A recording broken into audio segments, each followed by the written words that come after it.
தாழ்பாடு. டேய், அந்த பொண்ணுக்கு ஒரு சின்ன பிரச்சனைடா. அது எப்படி உங்களுக்கு தெரிஞ்சது? முகத்தை பார்த்தாலே தெரியுது. ஊர்க்காரங்க எல்லாம் பின்னாடியே சுத்துறானுங்களே.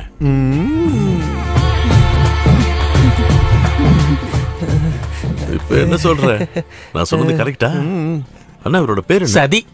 புருஷனை விட்டு வந்து ரொம்ப நாளாச்சு. அப்ப இவளுக்கு சதி இல்ல, ஜதின்னு தான் பேரு. என்ன பவித்ரன், ஆளுங்களோட கூட்டமா வந்திருக்க? சொல்றேன். நான் சிபி சி பவித்ரன், இந்த வார்டோட பஞ்சாயத்து மெம்பர். 10 வருஷமா இருக்கேன். சரி, வந்த விஷயத்த சொல்லு. மல்லிகாவை கூப்பிடு. உன்னை பார்க்க தான் வந்திருக்கோம். என்ன விஷயம்? வாயால சொல்ல முடியாத விஷயங்கள்லாம் நடக்கும்போது அதை விசாரிக்க வேண்டிய பொறுப்பும் கடமையும் ஒரு பஞ்சாயத்து மெம்பரா எனக்கு இருக்கு. நீ இந்த வீட்டுல தங்க வச்சிருக்கிற இவனுங்கெல்லாம் ஒரு கொலைகாரங்களா தீவிரவாதியான்னு தெரிஞ்சுக்க வேண்டிய அவசியம் எனக்கு ஊர்காரங்களுக்கு இருக்கு. வேற என்னன்னு உனக்கு தெரியணும்? இவனை நீ கல்யாணம் பண்ணிருக்கியா இல்ல கல்யாணம் பண்ணிக்காமலே கூட? ஏய், யார் மேல கை வச்சிருக்க? இதுக்கு முன்னாடி ஊர் அறிய ஒருத்தனை கல்யாணம் கட்டி இந்த வீட்டுல வச்சிருந்த. அவ எங்க போனான்னு நீ விசாரிச்சியா? அவன் இப்ப யார் கூட குடுத்து நடத்துறான்னு நீ போய் விசாரிச்சியா? ஊர்க்காரங்கன்னு ஒருத்தர் இந்த பக்கம் காலடி வச்சா அருவாள் எடுத்து காலை வெட்டிடுவேன். கிளம்பி போடா. மல்லி, என்ன இது? வா வா வா சொல்ல. இப்ப நான் போறேன். ஆனா நீ யாருங்கறத தெரிஞ்சு ஊர்க்காரங்க முன்னாடி உன் வேஷத்தை கலைக்காம விட மாட்டேன். வாங்க. சிபி சார் கொஞ்சம் நில்லுங்க. நீ ஒன்னும் கடவுள் கிடையாதுல்ல உத்தரவு போடுறதுக்கு, இல்ல நாட்டாமையா? இங்க நிக்கிறவங்க மட்டும் இல்ல, இந்த ஊரே வந்தாலும் நான் இங்கதான் இருப்பேன். எதுவா இருந்தாலும் பாத்துக்கலான்னு தான் நான் இங்க வந்திருக்கேன். நீ திரும்ப போய் உன்னை அனுப்புனவங்கிட்ட சொல்லிடு. அவன் ஒரு ஆம்பளைன்னா கல்யாணம் பண்ணி இப்ப பிரிஞ்சு போயாச்சுல்ல, அவகிட்ட வாங்கின வரதட்சணை திருப்பி கொடுக்க சொல்லு. இல்லன்னா நீ வாங்கி கொடு, இல்லன்னா சிபியோட பிபிய நான் கழட்டி எடுத்துருவேன். இப்ப சொன்னதான் கரெக்ட். நான் இது நடக்கும்னு நினைச்சுக்கிட்டே இருந்தேன். போலீஸ்ல வேணா கம்ப்ளைண்ட் கொடுத்து பார்க்கலாமா? கொடுத்துருவோம்.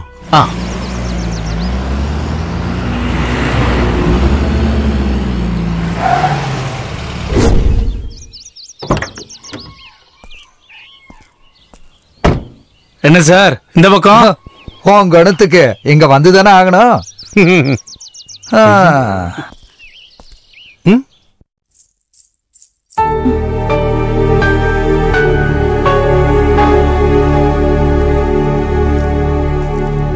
உனக்கு எதிரா ஒரு கம்ப்ளைண்ட் வந்திருக்கு.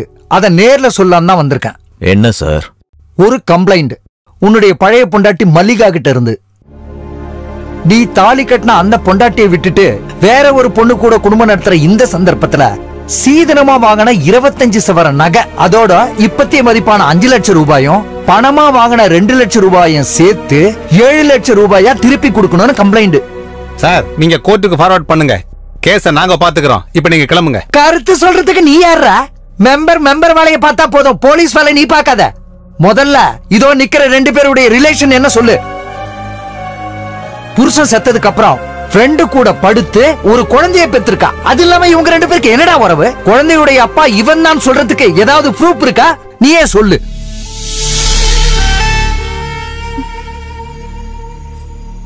கொஞ்சம் நில்லு.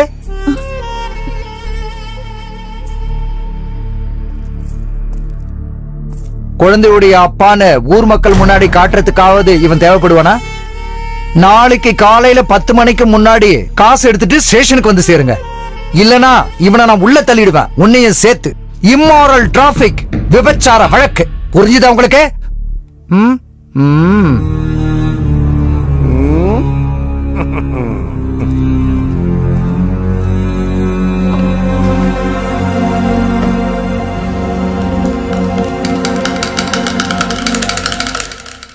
இது என்னடா இது?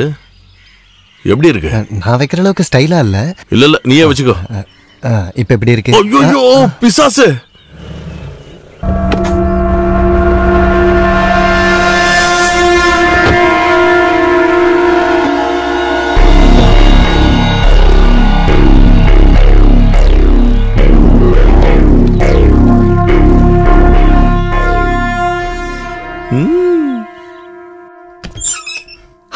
வந்துட்டியே. இதான் பங்க்சுவாலிட்டி. நான் நினைச்ச மாதிரி இல்ல. நீ பொறுப்பானவதான்னு இப்ப புரியுது. உட்காரு உட்காரு உட்காரு. இந்தா, நீ கேட்ட 7 லட்சம் அவர்கிட்டே கொடுத்துரு. கொஞ்ச நாள் என் கூட படுத்தால, அதோட கூலி. போய் கொடுத்துருங்க. கொஞ்சமாவது மரியாதையா பேசுறா. இதுக்கு மேல எனக்கு மரியாதை கொடுக்க தெரியாது. இந்த விளையாட்டுல உங்களோட ரோல் என்னன்னு எனக்கு தெரியல. பணம் தான் வேணும்னா சொன்னா போதும். பணம் இறங்கி படவில்ல. இந்த யூனிஃபார்ம் வெளியில நிக்கிற அசல் ஊர்காரனையும் நினைச்சுதான் இப்படி பேசுறீன்னா ஞாபகம் வச்சுக்கோ, இது ரெண்டும் எப்பயும் நிரந்தரமா இருக்கு. பாரதேசிடாய, என்ன வெறுப்பேத்திரியா? அப்படி உங்களுக்கு தோணுதுன்னா அத நான் மறுக்க விரும்பல. வாடா. காசு தந்ததால வருத்தம். என்ன ஆனாலும் அவனோட காசு எனக்கு வேண்டாம், வச்சுக்கோங்க. பாக்கி வீடு வித்ததுக்கு அப்புறம் கொஞ்சம் கொஞ்சமா வாங்கினா செலவாயிடும். அதை கொண்டு போய் லாக்கர்ல வை. நான் காரியத்தை முடிச்ச உடனே எல்லாத்தையும் சேர்த்து முழுசா தந்தா போதும்.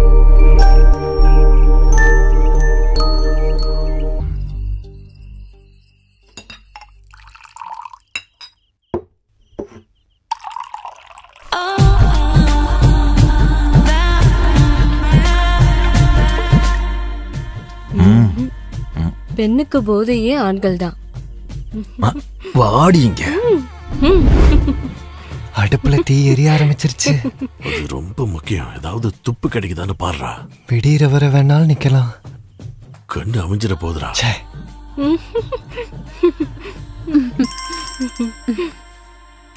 நிம்மதியை கெடுக்கனே இருக்கா? போத்திக்கிட்டு தூங்க கூடாதா? நிர்மலா தானே?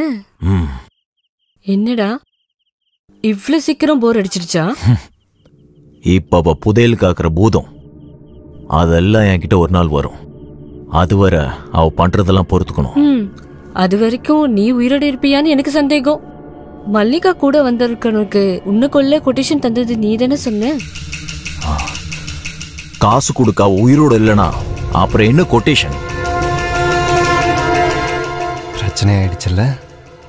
இதனோட நமக்கு பிரச்சனை.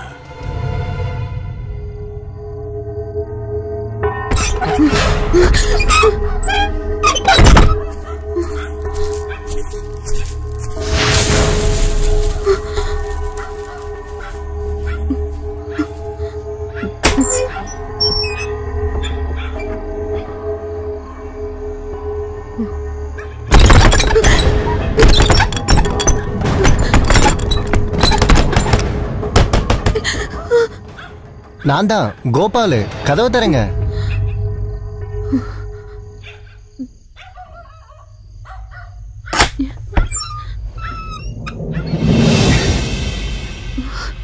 யாரோ பின்னாடி. யாரும் இல்ல, இவன் தான்.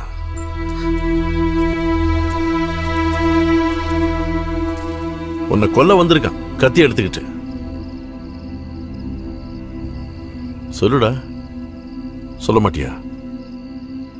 உன்னால கொல்ல முடியாது. உன்னை எப்ப பார்த்தனோ அப்பவே நான் புரிஞ்சுக்கிட்டேன்டா. என்ன நீ முதல்ல கொல்ல வேண்டியது அவளை, அந்த நிர்மலாவ. அவ தானே உன் தம்பியோட வாழ்க்கையை கெடுத்தா. உன்னை யாராவது கொல்ல வந்தா, உன் பொண்டாட்டிக்கு உன் மேல பாசம் இருந்தா அவ கை கட்டிக்கிட்டு சும்மா இருப்பாளா? அதை தாண்டா இவ்வளவு பண்ணிருக்கா. இவ அவன் புருஷன் மேல ரொம்ப பாசமா இருந்தா, அவனை ஒருத்தன் கொல்ல வந்தான், அவனை கொண்டுட்டு அதுல என்ன தப்பு?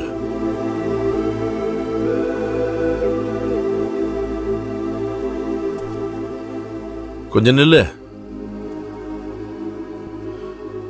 இந்த பழி வாங்கறதுன்னு முடிவு பண்ணிட்டா கொல்றது மட்டும் இல்ல, அதுக்கு நிறைய வழிகள் இருக்கு. அது எல்லாத்தையும் நான் உனக்கு சொல்லித்தரேன், புரியுதா? என்ன நம்பு. இந்த புடி, நீ என் கூட இருந்தா மட்டும் போதும், புரியுதா?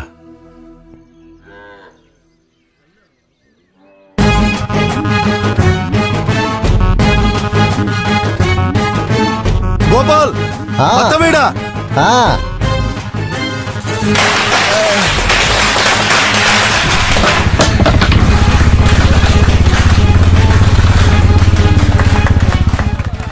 கட் பண்ணவா? கண்டிப்பா.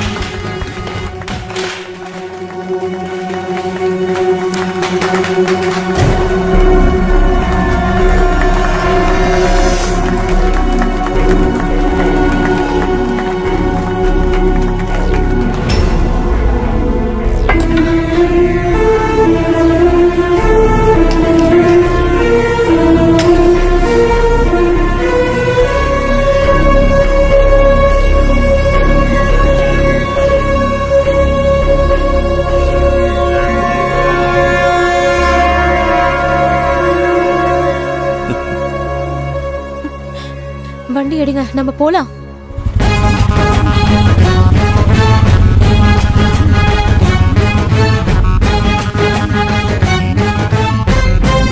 இவருடைய கையாளாகதத்தனம். பிரச்சனை இல்ல சிபி, என் வண்டி இனிமே ஓடும்.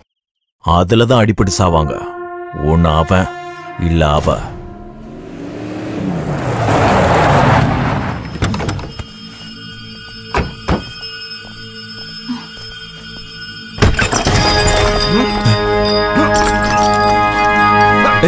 ஓடி விடுங்கடா அவன. டேய் நில்றா. எங்கடா ஓடுற? நில்றா அண்ணா. இறங்கடி. உன்னை என்ன பண்றான் பாரு இன்னைக்கு. சொன்னா கேளுடா. நில்றா.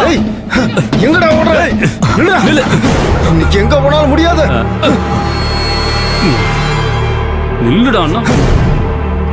இறங்கி வாடின்னு சொல்றான்ல.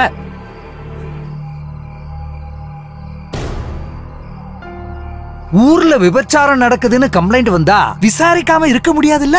அன்னைக்கு நீ சொன்ன மாதிரி என்கிட்ட பதவி இருக்கிற வரைக்கும். அதனால நீ வந்து வண்டியில ஏறு. முதல்ல மெடிக்கல் செக்அப், அதுக்கப்புறம் கோர்ட், அப்புறம் நாளைக்கு பொழுது விடியும் போது பத்திரிக்கையில சின்ன ஹெட்லைன். வாடா.